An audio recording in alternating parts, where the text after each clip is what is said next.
e a gente ouve algumas coisas na rua e ouve coisas de companheiros que eu considero situações injustas. E eu vou te trazer essa reflexão.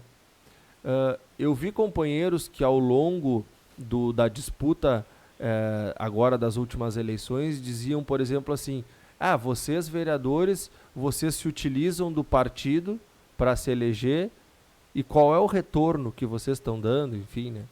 Então eu colocar o meu nome à disposição é mais um retorno que eu quero dar. Além do que eu já fiz com um mandato só, Luciano. 4 anos eu estive vereador, estou indo para o 5º ano. Alguma vez tu viu participação da deputada federal Maria do Rosário aqui no município?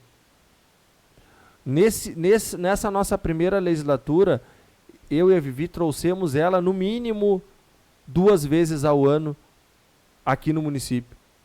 Além dos recursos que ela colocou no município, pautas extremamente importantes.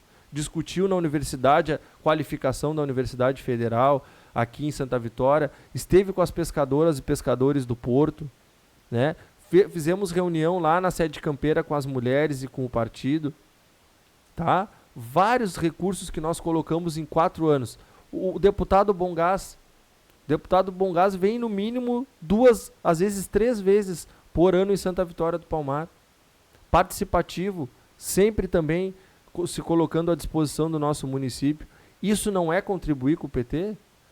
Nós temos uma vitória, Luciano, a vitória do Posto dos Pinhos, por exemplo, que o prefeito Wellington, na época, queria comprar uma casa num terreno 10x20 para construir um posto de saúde. Tu é da área da saúde, tu sabe o que eu estou falando. Ele queria construir um posto de saúde para atender Vila Rodrigues, Pinhos e Coxilha num terreno 10x20.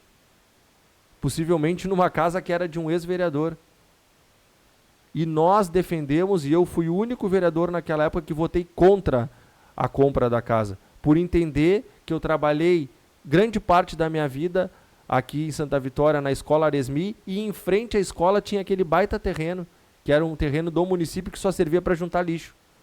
Que a diretora da EMEI estava sempre horrorizada com o fedor, com os lixos, com as coisas podres que colocavam ali na beira da janela das crianças.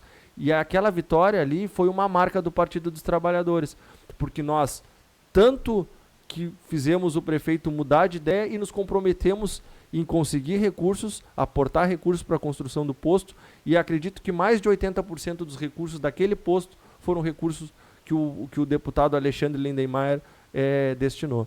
Então nós temos uma marca do nosso trabalho na nossa comunidade que eu acredito que não é pouca.